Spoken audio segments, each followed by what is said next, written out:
Today we have a juxtaposition of events, which of course by the nature of the calendar will always be together.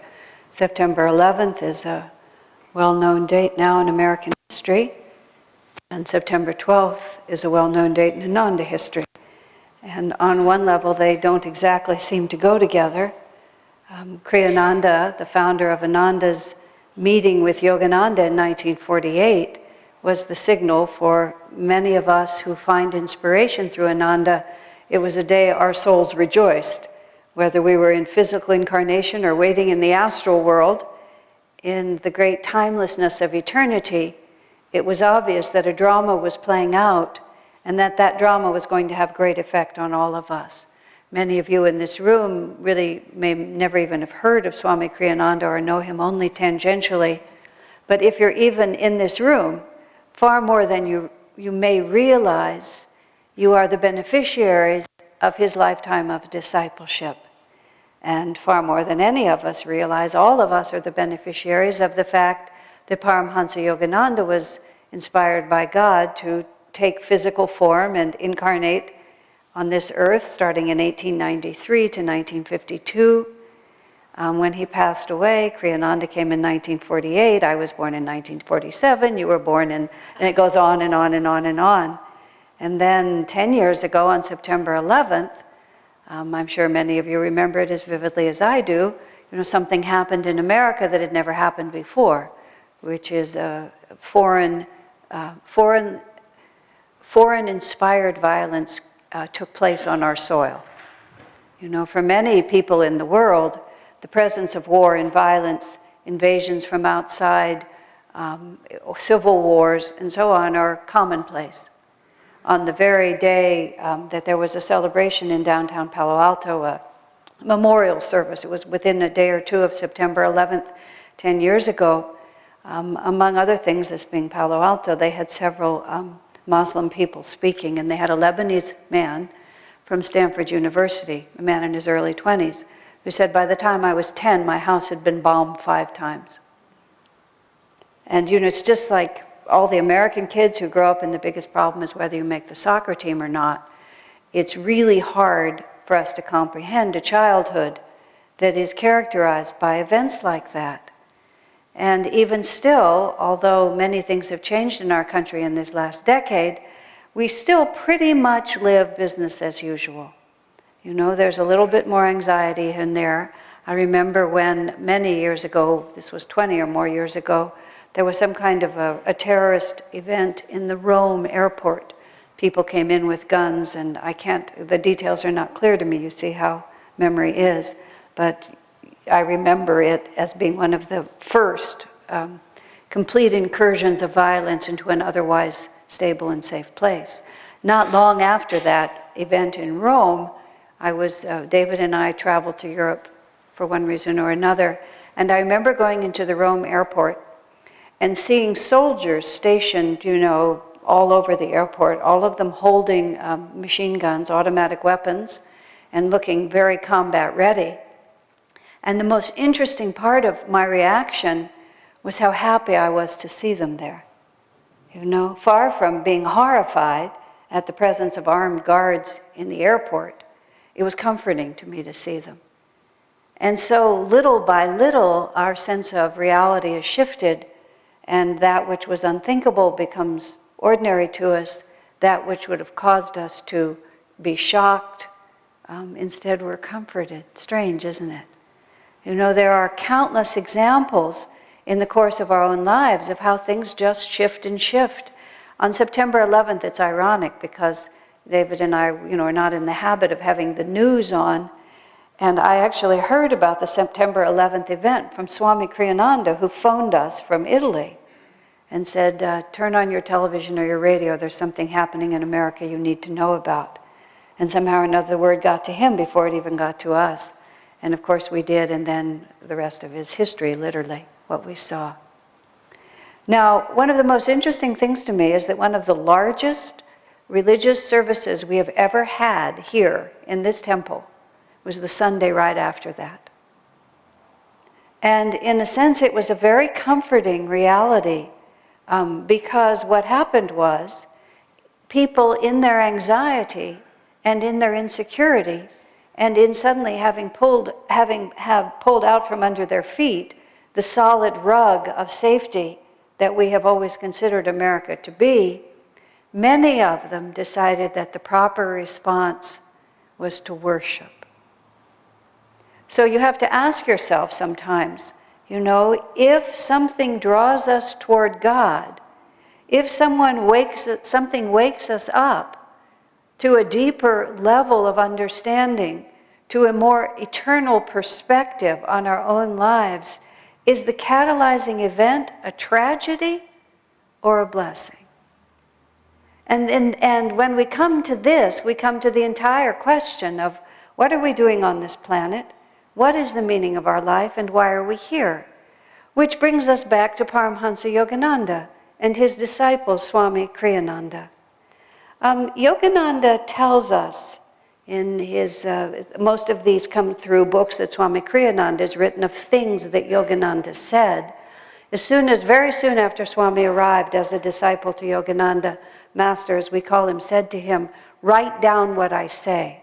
And the obvious implication was someday you will publish books talking about what I say. So from the beginning, Kriyananda took notes.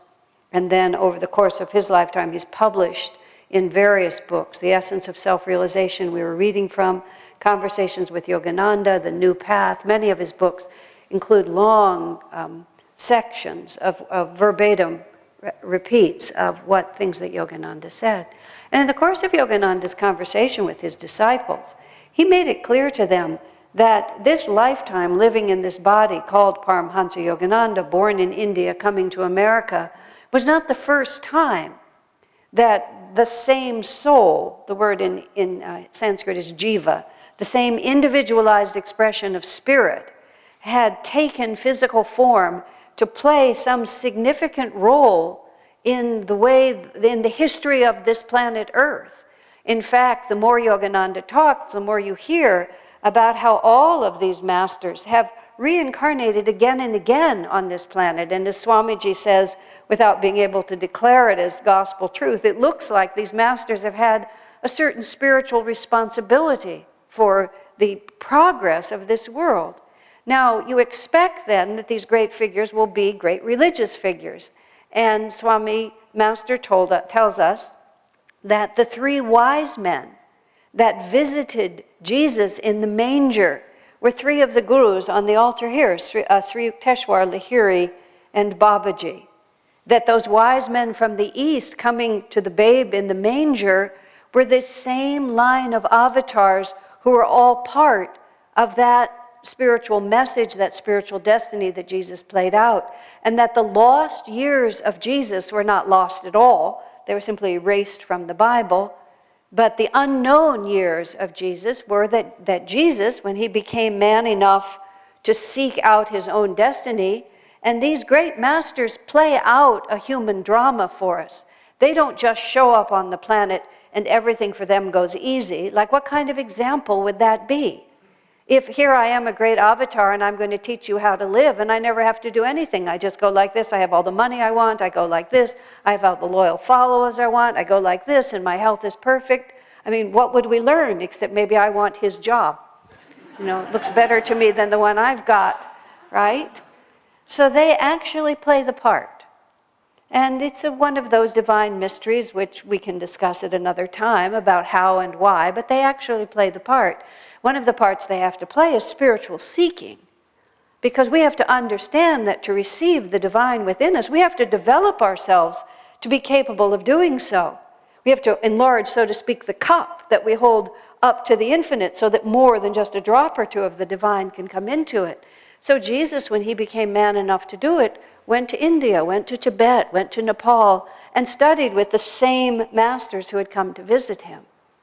And then Yogananda talked about that Babaji in an earlier incarnation was Krishna, and that his chief disciple Arjuna, and the whole Bhagavad Gita is a dialogue between Krishna and Arjuna. Yogananda said he himself was Arjuna, and that Babaji was Krishna.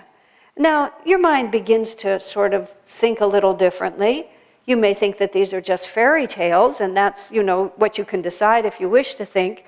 But when you have experience of the veracity, the absolute truthfulness of so much of what these masters say, when they move outside of what we can easily verify, there's at least an inclination not to disbelieve. There's an inclination to think, well, how do I know it's not true? And then as the pieces begin to come together, a picture of this world emerges that is so much more expansive, so much more interesting, so much more coherent, and in the end, so much more comforting than the sort of random musings of the ego-based mind trying to build things up from what I learned in elementary school, and what I was told when I went to high school, and what some poor, with mostly due respect, misguided professors tried to tell me in college, who did not exemplify in their own lives a life that I thought was worth emulating. You see, the way the masters and the great teachers of our time, of which, of course, these gurus are among them, and Swami Kriyananda is also, the reason they capture our imagination is not merely, although it's helpful, by the interesting and intelligent nature of their teachings, but it's by the example of their own lives. As Swami Kriyananda wrote about Autobiography of a Yogi, he said there was so much in it when he read that book at the age of 22 in 1948. And he got to master on September 12th, and he got the book about 5 days before that, maybe 6 or 7. He read the book in New York City. As soon as he was finished, he closed it. He got a bus ticket. He came across the United States. He went to where Yogananda says, the first words he spoke were, "I want to be your disciple." But Swami Kriyananda was the first to admit there was so much in the book, Autobiography of a Yogi, that just, well, to use the modern vernacular, blew his mind. He just didn't know where to put it. People materializing and dematerializing, acting out of two bodies at the same time, being resurrected from the astral world. Sri Yukteswar giving a detailed description of the astral world, which includes mermaids and gnomes and leprechauns and fairies. That's like a sentence that the first 10 times you read the book, you just pass right over it because you just don't even know where to put it. In fact, I asked Swami about that recently. I said, when you're a leprechaun, do you then become a mermaid after you're a mermaid? Where is the logical progression? He gave a very interesting answer. He said it's separate lines of development. It's still ego-based identification with a particular form, but I guess you just kind of just go along being a mermaid until you're a mermaid avatar? I don't know. Sometimes when I ask Swami questions like this too much, for those of you who are going to end up hearing this on audio, you won't get it, so I'll just show you. I asked Swamiji a question about, this kind of question about 1,000 different things. He was eating breakfast. He put down his fork. He raised his 2 arms silently. He shrugged his shoulders like this, in the sort of the ultimate gesture of who knows, and then picked up his fork again and finished breakfast.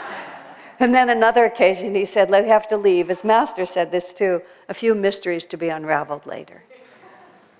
But nonetheless, as we live here, we have to unravel at least some of those mysteries. Maybe we don't know how mermaids and fairies and gnomes fit into our everyday life, but we have to have some answers to much more concrete problems, like I feel miserable, and I've been abandoned by the people I trusted, and my children have not turned out the way I hoped they would turn out, and all of the sacrifices I've given have been unappreciated, or right in the middle of everything just going just right. A key person in my little world has been diagnosed with a terminal illness. Or, as happened 10 years ago, people went off to work and never came back. They literally vaporized. They were just gone. And I'm sure you've all read as many poignant stories as I've read about just what that experience was like. I was reflecting, though, and I don't mean in any way to diminish any individual's experience, but just a little bit of history. We no longer really celebrate December 7th. But for a great many Americans, of course, that was Pearl Harbor. And that was also an extraordinary day in which business as usual was totally interrupted, and many people went off to work as usual and never came home. Children were orphaned, Men and women were left without spouses. Parents were left without children. And those questions demand answers.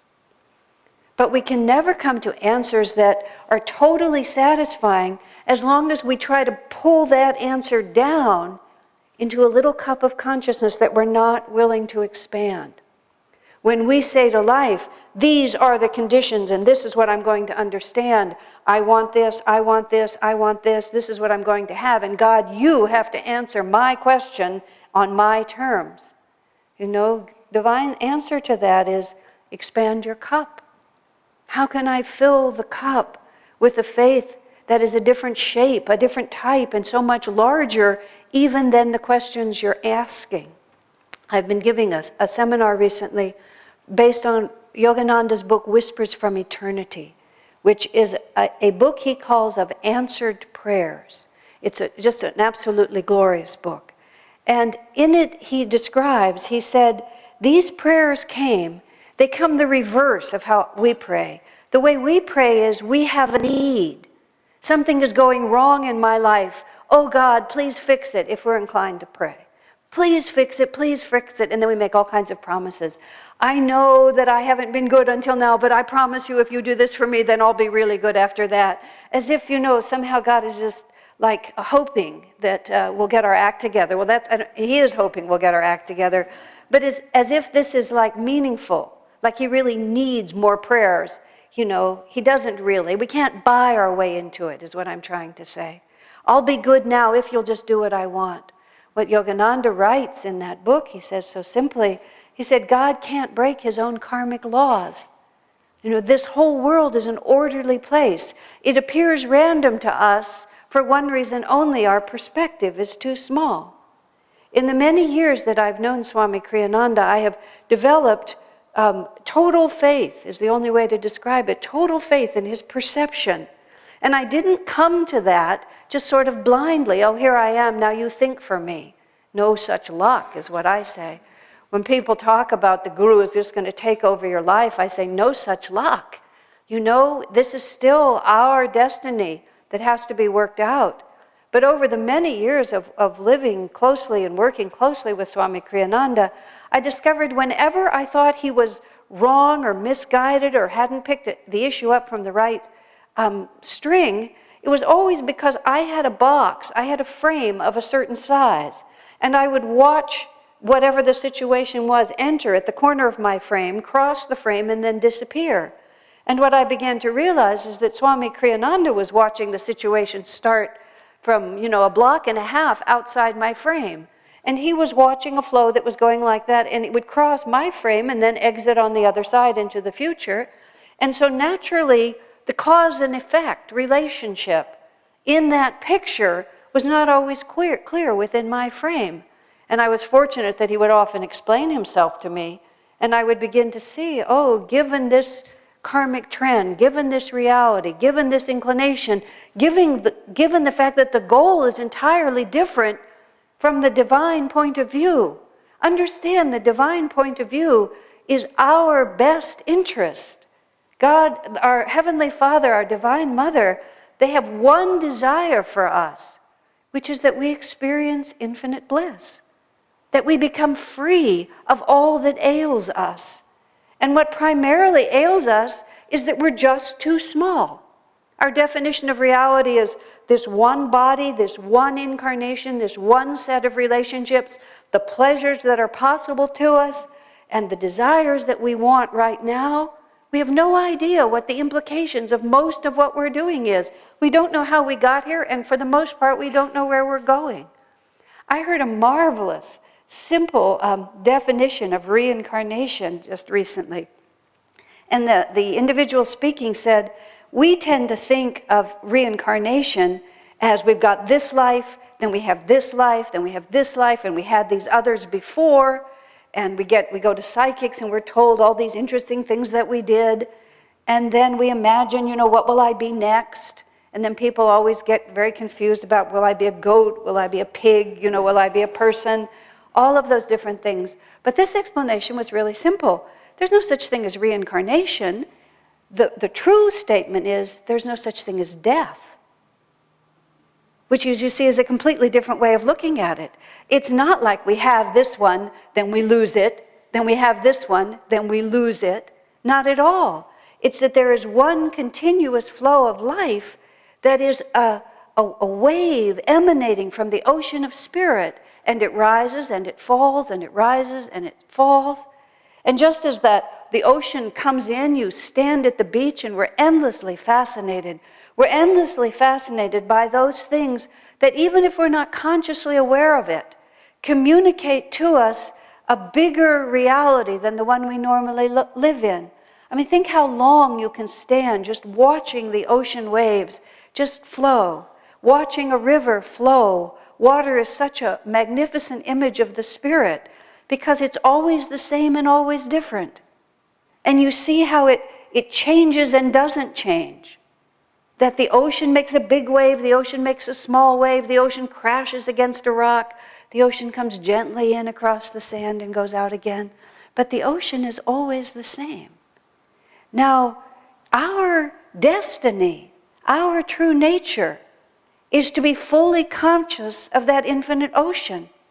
But we get trapped in this deep identification with this one wave. And then even more than that, we begin to determine, just from our own minds, the most interesting reflection is to ask yourself, why do I think this is true?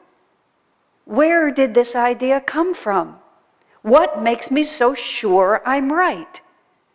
Because so much of what we think and do is just a kind of arbitrary habit that just got started. This is the nature of creation. Our senses look outward. They give us a lot of evidence, and that evidence seems fairly convincing. But then over the course of many experiences of many different waves, we sort of begin to develop a suspicious sense that something completely other is going on here. And God sends, through the ages, his self-realized sons who come to us and declare to us, you know, this world that you live in is really very different than what it appears to be. And they don't speak that from looking it up in a book. They speak that from the fact that they look at this world in the same world from through it, the same body that we're looking at, but they're not limited by all of these little ego ideas. They're not identified with the wave. They're a wave that has begun to understand where it came from and where it's going and what it truly is. Ever and again through your awakened sons, the answer comes. That's what we say in our Festival of Light. All that we thought was light was but darkness. Who are we in reality? For what end were we made? And we ask that question out of the tremendous longing of our hearts for perfect love, for perfect happiness, for freedom from fear. These are God-inspired desires. And even our love for one another and all of the little human ways in which we express it are not outside of God's will or our desire, his desire for us. They're not sinful or negative in any way. They're all part of what the wave is going to do. They're all part of that beautiful dance that we can watch endlessly in the symbol of the ocean. And the wave does all these extraordinary things, and then it's sucked back into the ocean. And we can accept that sort of theoretically until one wave that we're particularly attached to gets sucked back into the ocean.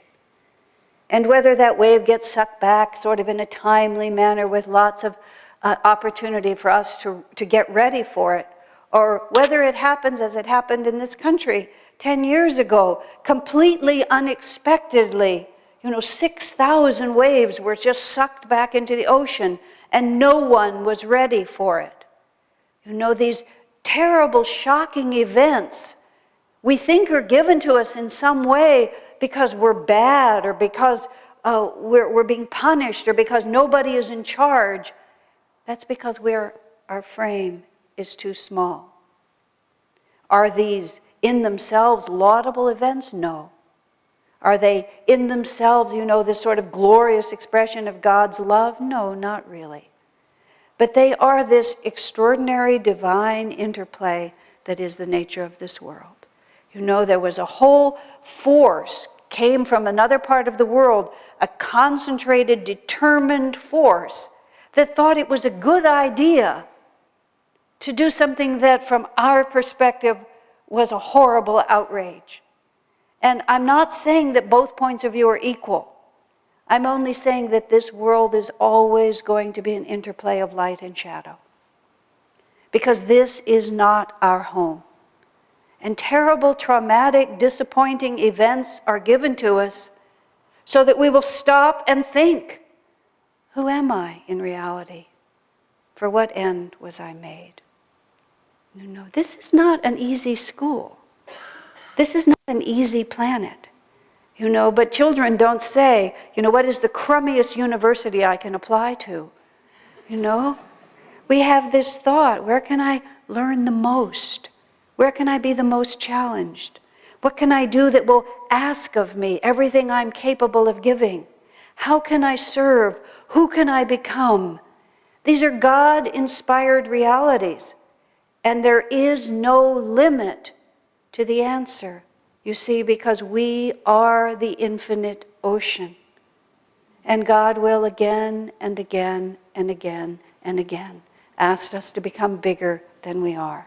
Sometimes through great fulfillment and joy, and sometimes through startling, even terrible disappointment.